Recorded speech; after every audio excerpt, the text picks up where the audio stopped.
Good afternoon. One of my priorities as the Secretary of Defense has been to remove as many barriers as possible for talented and qualified people to be able to serve this country in uniform. Our nation was built on the premise of the citizen soldier. In our democracy, I believe it is the responsibility of every citizen to protect the nation. And every citizen who can meet the qualifications of service should have that opportunity. To that end, I've been working closely with General Dempsey and the Joint Chiefs of Staff.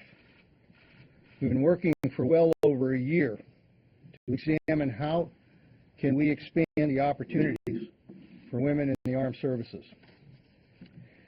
It's clear to all of us that women are contributing in unprecedented ways to the military's mission of defending the nation. Women represent 15% of the force, over 200,000. They're serving in a growing number of critical roles on and off the battlefield. The fact is that they have become an integral part of our ability to perform our mission.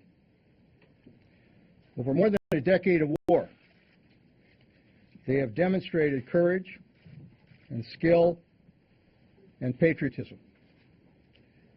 152 women in uniform have died serving this nation in Iraq and Afghanistan. Female service members have faced the reality of combat, proven their willingness to fight, and yes, to die to defend their fellow Americans. However, many military positions, particularly in ground combat units, still remain closed to women because of the 1994 Direct Ground Combat Definition and Assignment Rule. Military and civilian leaders of this department have been taking a hard look at that rule based on the experiences of the last decade. In early 2012, we announced a series of modifications to that rule, which opened up more than 14,000 new positions to women, including positions that were co-located with ground combat units and certain positions in ground combat units below the battalion level. These changes have been implemented and the experience has been very positive.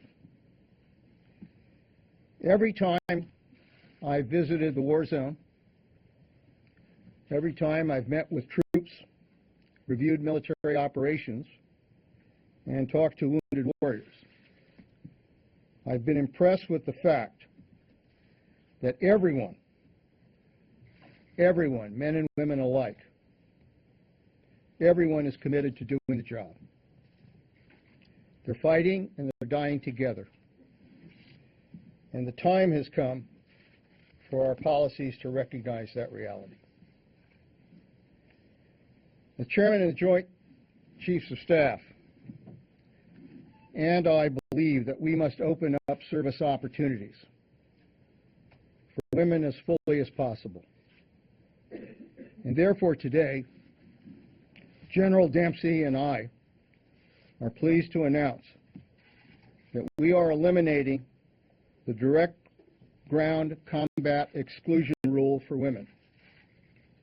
And we are moving forward with a plan to eliminate all unnecessary gender-based barriers to service. In a few moments after we speak, we'll both sign a memo that will rescind the 94 barrier. Our purpose is to ensure that the mission is carried out by the best qualified and most capable service members, regardless of gender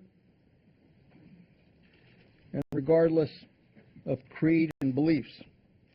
If members of our military can meet the qualifications for a job, and let me be clear, I'm not talking about reducing the qualifications for the job.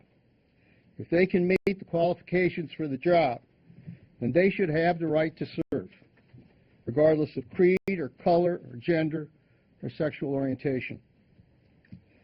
Having conducted an extensive review, the Joint Chiefs of Staff have developed a very thoughtful approach to integrating women into occupations across the force. I strongly agree with their guiding principles and the specific milestones that they propose.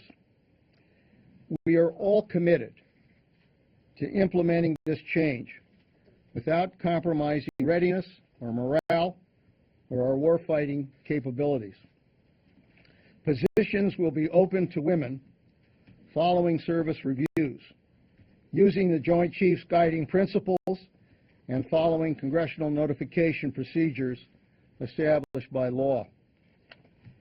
For this change in policy to succeed, it must be done in a responsible, a measured, and a coherent way. I'll let General Dempsey describe our plan of action in greater detail. But the bottom line is that further integration of women will occur expeditiously, even as we recognize the need to take time to institutionalize changes of this importance. The steps we are announcing today are significant, and in many ways they are an affirmation of where we have been heading as a department for more than 10 years. Nevertheless, it will take leadership and it will take professionalism to effectively implement these changes. I am confident in our ability to do that because I am confident in the leadership that General Dempsey and the Joint Chiefs of Staff have demonstrated throughout this process. This has truly been a team effort, and I deeply admire the extremely thorough and considerate approach that they have taken. I want to express my deepest thanks to Marty Dempsey for his leadership and all of the service chiefs who have been working on this issue, and as a group came forward with the recommendation that we are implementing today. Our men and women in uniform could not ask for more from their leaders in uniform. I fundamentally believe that our military is more effective when success is based solely on ability, on qualifications, and on performance. When I look at my grandsons and my granddaughters, and I've got 6 grandchildren, 3 grandsons and 3 granddaughters, I want each of them to have the same chance to succeed at whatever they want to do. In life, as we all know, there are no guarantees of success. Not everyone is going to be able to be a combat soldier, but everyone is entitled to a chance. By committing ourselves to that principle, we are renewing our commitment to the American values our service members fight and die to defend. As Secretary, when I've gone to Bethesda to visit wounded warriors, and when I've gone to Arlington to bury our dead, there is no distinction that's made between the sacrifices of men and women in uniform. They serve, they're wounded, and they die right next to each other.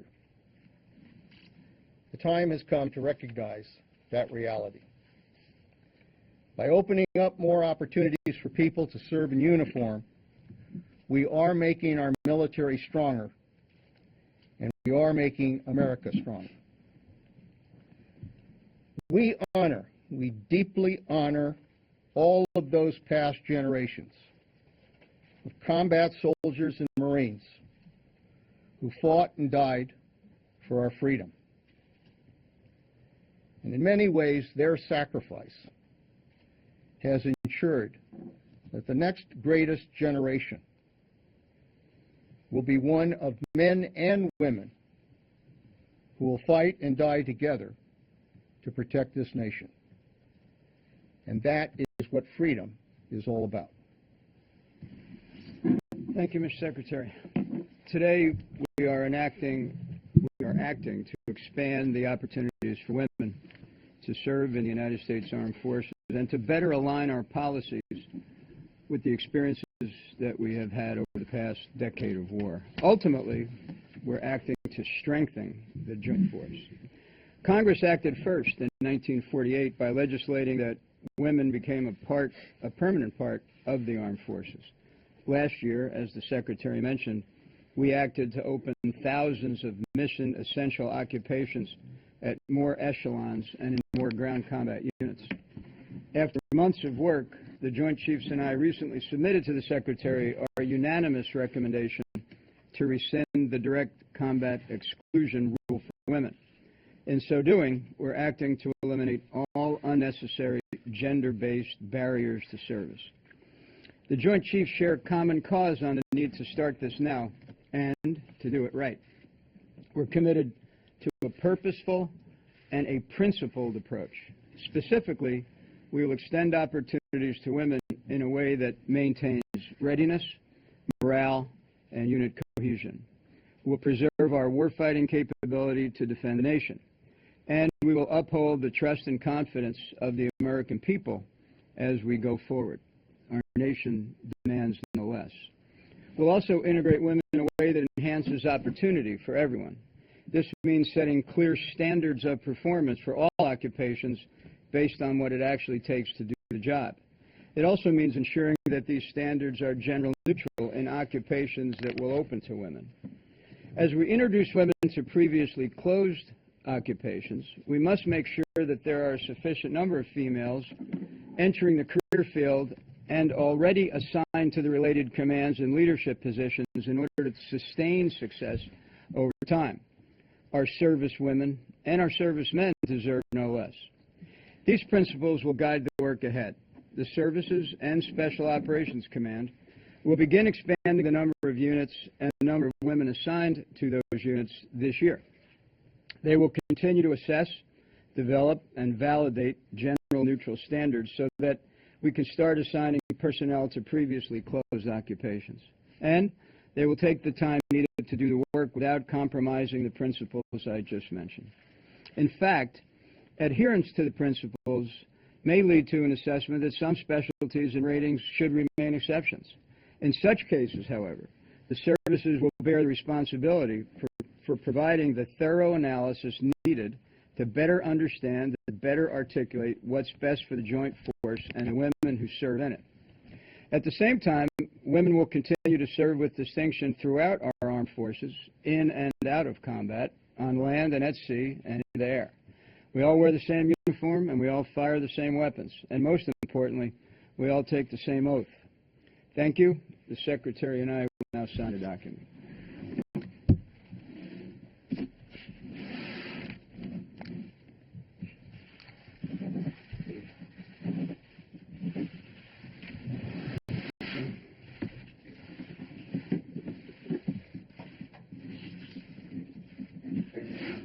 Thanks, sir.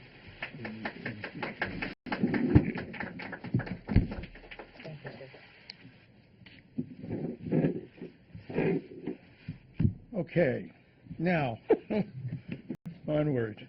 Go ahead. Mr. Chairman, you've obviously served with and commanded women over the course of your career. Based on that experience, can you just talk a little bit about what you think is realistic as we look ahead to the next couple of years, as you consider some of the physical demands of some of the jobs? Mm-hmm. Do you expect that you'll ever see anywhere near 100% of jobs open, or what are the realistic expectations that you have based on what you've learned over the past year? And then, Mr. Secretary, if you want to address that also, but just on a separate issue, North Korea, as I'm sure you know, has announced a third nuclear test. Can you talk about what, if any, U.S. military, either preparations or precautions may be needed over the next several weeks to prepare for that and to react to it, and what, if any, additional steps may be taken? So to answer the question about what do I see happening now, first of all, let me be clear what we've done. With the direct combat exclusion in place, and by the way, I saw a ticker on the bottom of one of your networks that said, women about to be allowed to serve in combat. We're way beyond that. And that's part of the point here, is that women are serving in combat and have been. In fact, in 2003, when I got to Baghdad as the commander of 1st Armored Division, my first foray out of the forward operating base, I hopped into the up-armored Humvee, and I asked the driver, who he was, where he was from, and I slapped the turret gunner on the leg, and I said, "Who are you?" And she leaned down and said, "I'm Amanda." And I said, "Oh, okay." So, female turret gunner protecting division commander. And it's from that point on that I realized something had changed, and it was time to do something about it. What we've done, though, is by eliminating the direct combat exclusion provision, the burden used to be on the burden used to be that we would say, why should a woman serve in a particular specialty? Now it's, why shouldn't a woman serve in a particular specialty? And the services will now have the opportunity to take with that now as the reversed paradigm, to come back over time and with careful analysis and making sure we got the standards right to the Secretary in order to, if we're going to keep one closed, they have to explain why, and I think there'll be the right amount of scrutiny on that. Fundamentally, we will always have to be the most ready force we can possibly be. And so I don't know how all that's going to sort out, but I'm really eager to begin the journey. Just to emphasize that point, the one thing that I've been struck by, and it's been almost 50 years since I served in the military, and to go out now and to see women performing the roles that they are performing and doing a great job at it, I think it encouraged me, and I think it encouraged all of us, that everybody should have a chance to be able to perform any mission if they can meet the qualifications. And I think Marty and I have been talking and working this issue for a while now, but I think we both share the feeling that what we are seeing in the men and women in uniform are just outstanding individuals who make a hell of a contribution to this country and who are willing to put their lives on the line. And if they're willing to put their lives on the line, then we ought to recognize that they deserve a chance to serve in any capacity they want. With regards to North Korea, we are very concerned with North Korea's continuing provocative behavior. What they said in these the last few days has been needlessly provocative. And if they go forward with the kind of tests that they're talking about, it again represents a violation of the UN security resolutions and a violation of international law. We've made very clear to the North Koreans they have a choice. They have a choice between trying to become a member of the international family by negotiating a way to resolve the issues that concern the international community and try to do what they can to improve the status of their people, or to engage in this kind of provocative behavior, which in the end will do nothing other than jeopardize the hope for peace. The United States we are fully prepared, we remain prepared to deal with any kind of provocation from the North Koreans. But I hope in the end that they determine that it is better to make a choice to become part of the international family. Just to follow up, have you seen any signs that a nuclear test or a rocket launch is imminent? You know, we continue. I certainly continue to follow the intelligence closely. We've seen no outward indications, but that doesn't tell you much. They have the capability, frankly, to conduct these tests in a way that make it very difficult to determine whether or not they are doing it. Could you put in perspective this policy change with the great policy changes this institution has faced since 1948? Integration of racial integration, all-volunteer Army, the end of Don't Ask, Don't Tell.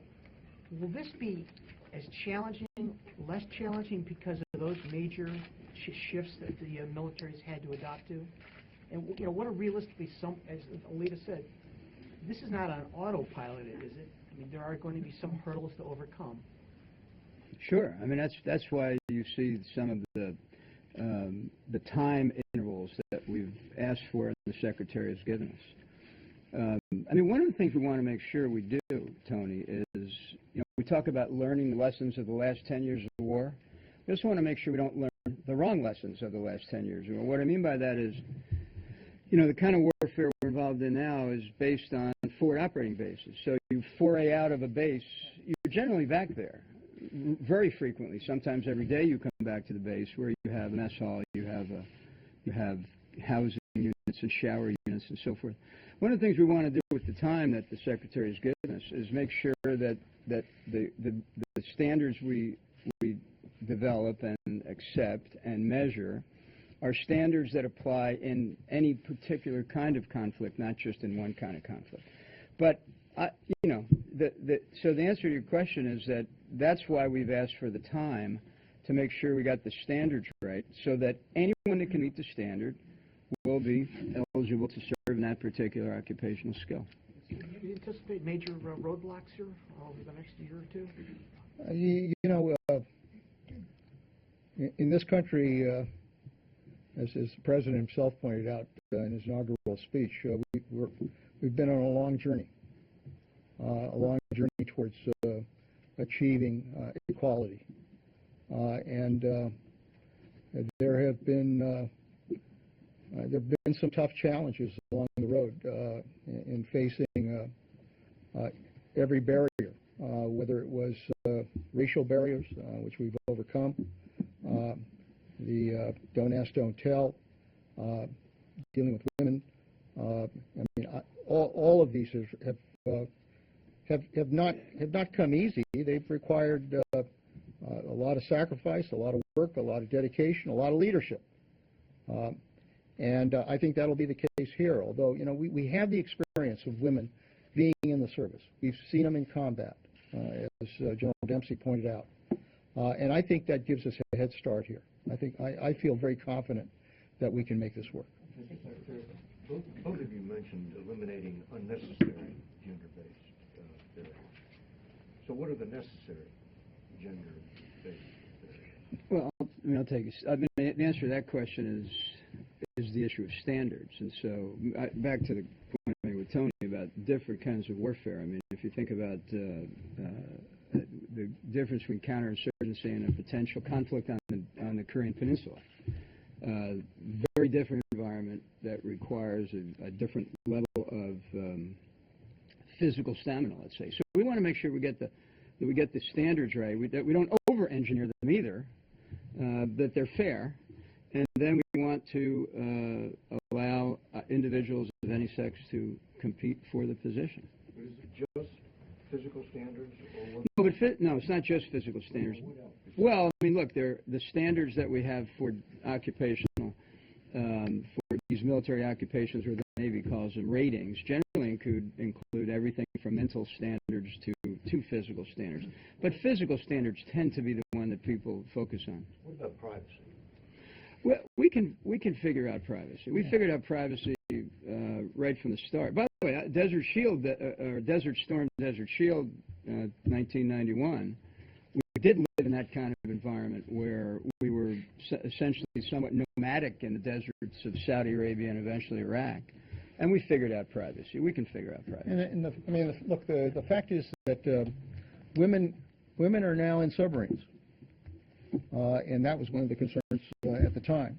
But the fact is that they have rejiggered the submarines to be able to adapt to that kind of situation. Women are fighter pilots now.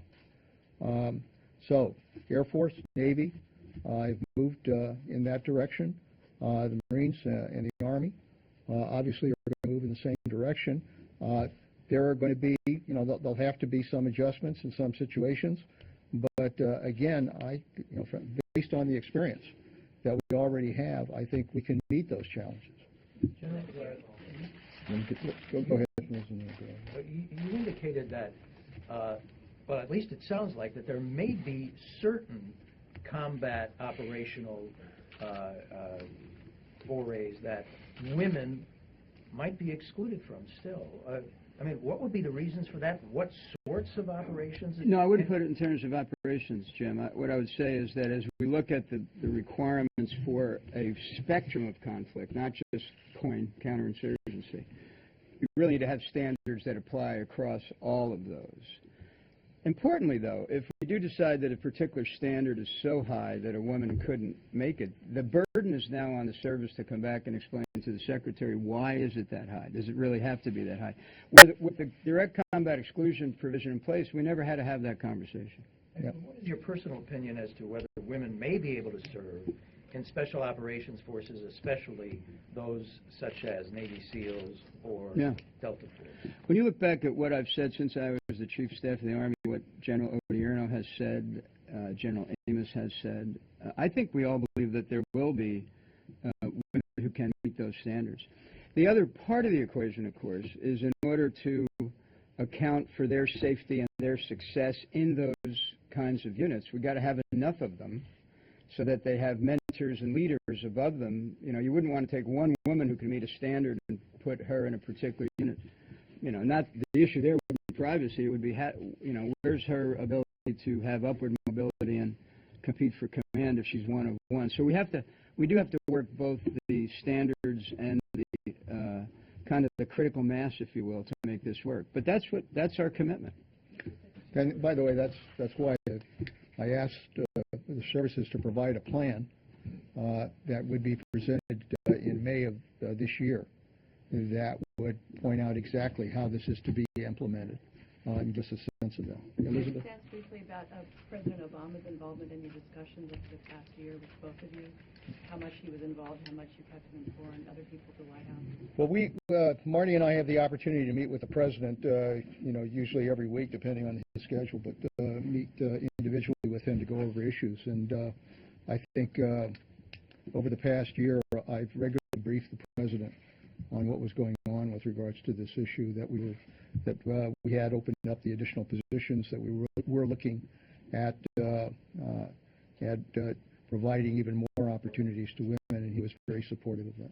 Yeah, but if I could add, I mean, he was supportive and always encouraged us to ensure that whatever we did, it made the force better and made an assured readiness, because he is alert to the fact that at the end of the day, the armed forces has to be ready.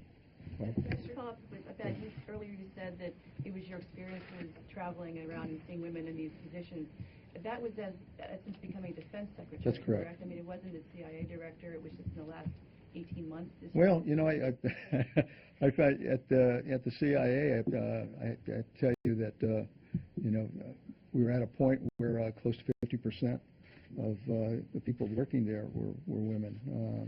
So we, it was for me, it was really reassuring to see that young men and women were equally dedicated to the intelligence services, and then coming here to the Army, having the opportunity to go out and see that firsthand.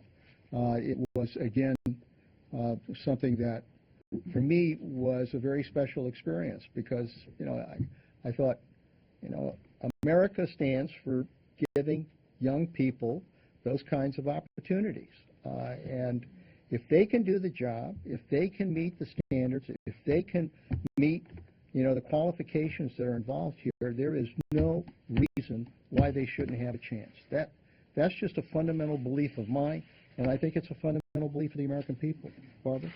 Can I turn you to North Africa for just a minute? Today, as I'm sure you know, the British, the French, and the Dutch are pulling their citizens out of Benghazi, saying there's an imminent threat. So my first question is, and commercial air has now been canceled out of Benghazi till next week. Is the U.S. going to help at all getting citizens out? And because you certainly would want civilians to know what they face, what is this imminent threat in Benghazi? Secondly, on Algeria, can you update us on your assessment as to who may have been responsible? Do you now view that Belmokhtar and AQIM have rejoined forces? Do you think there is involvement of Libyan fighters and weapons, as Secretary Clinton said yesterday? Can you bring us up to date on your thinking?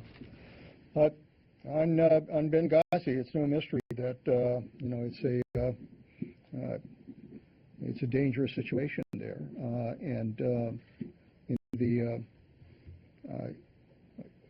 everybody in that area, I think, is very concerned that they simply can't provide the security necessary to protect people in those places, and I think that's why these countries have made the decision that they've made. As far as I know, we have not been asked to participate in moving any people out of Benghazi. Yeah, I'll pick up the rest of the question on who's doing what to who over there.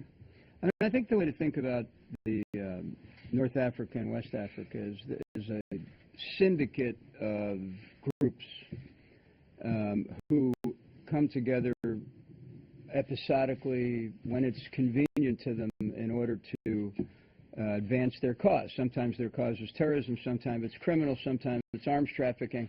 I'll just name 4 groups. So in Libya, Ansar al-Sharia, in Algeria, Ansar al-Din, in Mali, it's AQIM, and so there's the Mukhtar's group is called Signatories of Blood. They work together when it's convenient to them. And what we have to be alert to is that as we look at these individual groups or individual countries, we have to acknowledge the connective tissue there.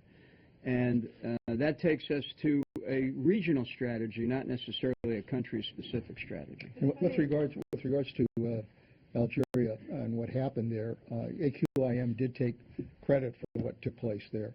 But I have to tell you, we still, as of this moment, have not been able to look at the specifics of who is involved, who took place. We understand the Algerians are questioning 2 individuals that they were able to capture during this operation. So we're hoping that we'll get better information from them specifically as to who was involved. If I could just very quickly follow up. You, the President, have said, both in the case of Benghazi and Algeria, that you would go after the perpetrators, that Americans were killed. But how do you do that in North Africa when you have this mix that General Dempsey's describing? With respect, can you still promise that you're going to get the perpetrators of these 2 incidents that killed Americans? Well, I can assure you, Barbara, that if we find out who the perpetrators were, we're going to go after them. And so that'll be the first challenge, is to determine precisely who was involved here. Americans were killed, and we don't stand by when Americans are killed and not take action. We will. Would that be a U.S. military responsibility or civilian law enforcement, FBI? I think without getting into specifics, we will take whatever action is necessary to go after these people. We have time for 2 more questions. Mr. Secretary, thank you. You both said that this decision will make the military stronger. There will be, and there are critics of that premise. So can you give us examples of how putting women in the most physically demanding positions in the military will make our infantry forces stronger? Let me take a stab at that, sir. Let me not limit it to the military. Let me give you 2 personal observations. One is, I graduated from West Point in 1974. It was an all-male institution. I came back in 1976 to get married, and I watched the first class of, they were plebes at the time, I watched the first class of women enter and wondered what would that be like. I went back to teach at West Point in 1984 and found the academy a far better place than it was when I was a cadet. Now, I don't have time to explain why. I'm just telling you that it had become better in almost every way, academically and physically, athletically. It was just a better place. And I attribute a good bit of that to the fact that we opened up the academy to women. Secondly, we've had this ongoing issue with sexual harassment, sexual assault. I believe it's because we've had separate classes of military personnel at some level. Now, it's far more complicated than that. But when you have one part of the population that is designated as warriors and another part that's designated as something else, I think that disparity begins to establish a psychology that, in some cases, led to that environment. I have to believe the more we can treat people equally, the more likely they are to treat each other equally. What positions are actually being opened up today? And is there any thought to changing the selective service requirements so that young women at age 18 will have to, if we were to reintroduce a draft to, and is it safe to say that this was essentially your idea to push forward with these changes?